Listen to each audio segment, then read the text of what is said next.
I'm Dan Drake. This is Front Up. Our guest is Mike Burns, the town's transportation planner, who specializes in things related to bike paths for one thing, and intersections and how they're dealt with for others, and lots of other things. So, Mike, it's great to have you here. Thanks for having me. And why don't we start out with a new committee, the Bike and Pedestrian Safety Committee, is it? Advisory Committee. It's an advisory committee under the NPDC, the Planning and Economic Development Commission. Right now, it's 7 members, and we just elected our chair at our first meeting. I just left the meeting actually. And, who's the chair? Jason Bridges will be chairing the group, and Ian Golding will be the vice chair of the group, and we're looking at an array of issues. First of all, looking at trying to designate Nantucket as a bicycle-friendly community. What does that involve? It involves submitting an application to the Bicycle League of American Bicyclists. And they ask an array of questions related to engineering and education and community support. And we'll go through the process of filling out the application, submitting it, and seeing what kind of degree of bicycle friendliness we hit, whether it's a gold, silver, or a bronze. And that's one aspect of the group will look at, and we'll also look at it's obviously somewhere in the middle, isn't it? Because in some respects, you would think so, wouldn't you? And in other respects, we have some problems. Yeah, and we hit that. We were running down the list of just the quick reference list that they provide you, and we yes on quite a few, but there's obviously room for improvement in a lot of areas. Nothing's perfect, so it's something to strive for. And the group will also look at different projects, whether they're larger capital projects or some small quick fixes for this upcoming summer. What's on the possible list for quick fixes? We could look at maybe some sharrows, some pavement markings, just to help bicyclists who are trying to navigate their way in and out of town using an approved bike route, just to let them know that that's there, and let drivers know, people in vehicles know that a certain corridor is populated with bicyclists, and to kind of have that understanding of sharing the road. So with pavement markings, lanes, signage, maybe some crosswalks that have been kind of let go, or that are needed now because of growth or whatever reason, or just never happened. So we'll just identify some of those and have those implemented for the upcoming summer season. One of the things that's been suggested and also gotten a fair amount of criticism is the idea of painted bike lanes on the existing streets. Obviously, the argument against them is that the streets are narrow enough as it is. Exactly. What's your feeling about them, unofficially, if not officially? Yeah, I think bike lanes are a good tool. Right now, bike paths are the preferred option throughout the island. We have 30 miles of bike paths on the island. It's the town maintains more miles of bike path than any other community in the state. But in a lot of areas, a bike path, separated from the roadway, just isn't feasible. It can't be done. So a bike lane option is something that it's a little less impact to people who abut the road, some property owners. So it's a way of providing an accommodation for bicyclists without necessarily impacting those who abut it or going outside of the right-of-way to do it. It'll do it within the footprint of the roadway if the width is there, and if it's not there, then it's just a simple matter of moving the curbing over a couple of feet or whatever's needed in order to get a 5-foot bike lane on the edge of the traveled roadway.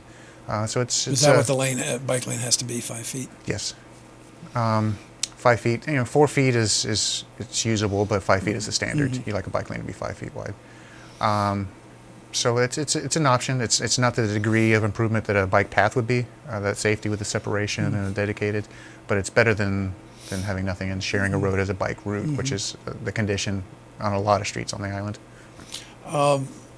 There are 2 places, I think, where bike lanes have been discussed quite a bit. One of them is Prospect Street. That area that sort of goes from the... Right from the end of the existing path, right by the mill. From the end of the existing path by the mill, over across to Milk Street, and then eventually to the Matticat Road. But that part of it sort of got the kibosh put on it, didn't it? For a bike path, at least. Yeah, we looked at that as a candidate for bike lanes. There just really isn't the width there. If you look at the buildings and how they're apart from each other along that roadway, there just really isn't much more room to widen the road out to accommodate a bike lane. I think a sidewalk along Prospect Street from the end of the existing path over to Milk Street is probably the best way to go. You only need about 5-6 feet in order to do that sidewalk, and it'd be good for people with strollers and pedestrians. Not so much for bicyclists. Our strategy is to route bicyclists behind Prospect Street using a Mill Hill lane, if you're familiar with that at all, Yeah. and then and connecting in through Joy Street at Mount Vernon, and then dispersing the traffic, either go down to Cisco or go up Mount Vernon and head out to Matticat that way. And Through Mount Vernon, and then what's that street that goes through?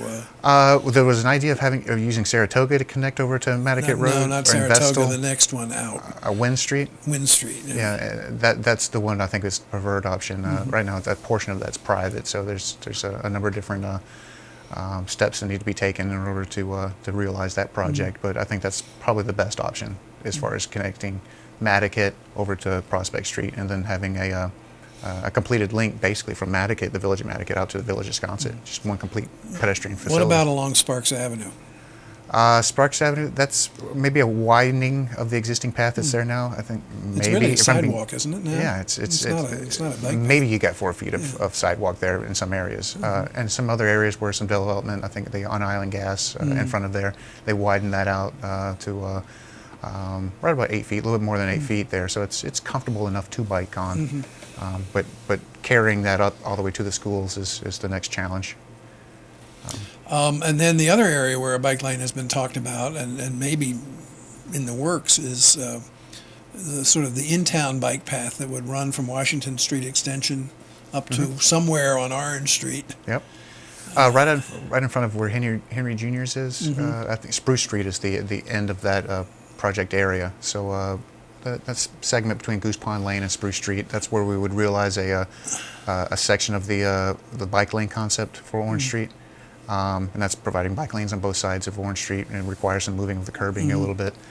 And then from Goose Pond Lane over to Washington Street Extension, that'll be a nice shared use path for bicyclists, pedestrians, along with a little bit of a seating area along the way to kind of enjoy the views and whatnot. That could be a really nice fixture for the community. Where does that project stand? We're at the final stages of design, just getting ready to initiate the environmental permitting for the project. And then once that's complete, then there's some right-of-way that's necessary along Orange Street, so we'll start the acquisition process of the right-of-way. I'd like to have the project advertised for construction sometime this summer. Before the end of the summer, we'd like to have... So you can get it done next winter? Get it done through the winter and have it usable at some state. I mean, the goal would be to have it usable by the summer of 2015. What about the general issue of traffic? I mean, you know, in the wintertime, everybody survives pretty well, but in the summertime, 2 months of the year, 2 to 3 months of the year, it's not fun. Yeah. What are some of the things that are being talked about to alleviate those major problems, at least? Obviously, the best solution is to avoid driving by yourself. Try to carpool if you can. Share your rides. Jump on a bicycle. Jump on the bus. Walk there. It's obviously you like to use a different mode, but then realizing that some people do drive. Try to look at the choke points and then try to address those. So that's identifying some major intersections that are choke points, alleviating those. One of them is obviously the one by the high school. Exactly. And you've already made one attempt to sort of start that process, which got turned down because it meant taking out a tree or two, as I recall. That was, what, 3 years ago?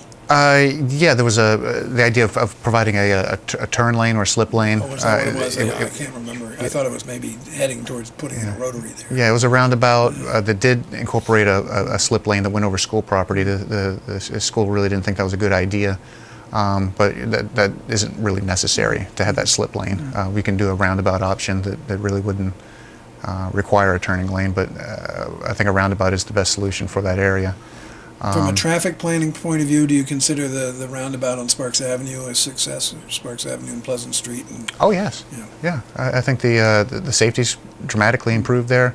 There haven't been a lot of vehicle crashes, so apparently the community knows how to navigate through the intersection. Okay, it's safer for bicyclists and pedestrians than it was before that. I mean, you can actually cross over Sparks Avenue in a safe manner to get over to Pleasant Street and all those uses. So, yeah, I've heard even some people that were against the project because they didn't like the idea of a roundabout just changed their minds and said, listen, this is just good enough.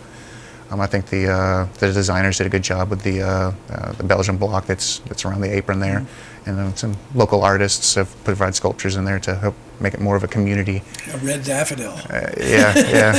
That's nice. It's nice. It was meant to be a bit of a gateway type of treatment for the Mid-Island, and I think it's successful. And I think as the area matures, it'll become more of a fixture of that area. What about the Milestone Rotary as it now exists? Is that something that is on the drawing boards for that was upgrading to a real rotary? Yeah, the Mid-Island area plan work group identified that as something that needed to be addressed when they had their area planning back in 2003, I believe.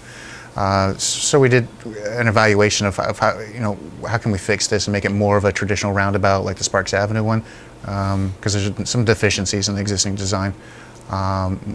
Mostly with the approaches of Sparks Avenue and Old South Road. Those are single lane approaches, and you have 2-lane approaches from Milestone and from Orange Street, and that's kind of a dominating. We think the best strategy is to have 2 lanes approach from all approaches, and also including a crossing for bike and pedestrians across Milestone Road, and have that be more of a circular circulation for bicyclists. Right now, a lot of bikes, if they're going back and forth to town, cross in front of Old South Road and Sparks Avenue. Right. It's just uncomfortable. And if you're a driver, you're used to looking to your left before entering the road, and now you have to be aware of cross traffic, which you should anyway, but you're just more exacerbated by channelizing it all into that crosswalk. So make it more of a circular pedestrian circulation, I think would be a lot safer.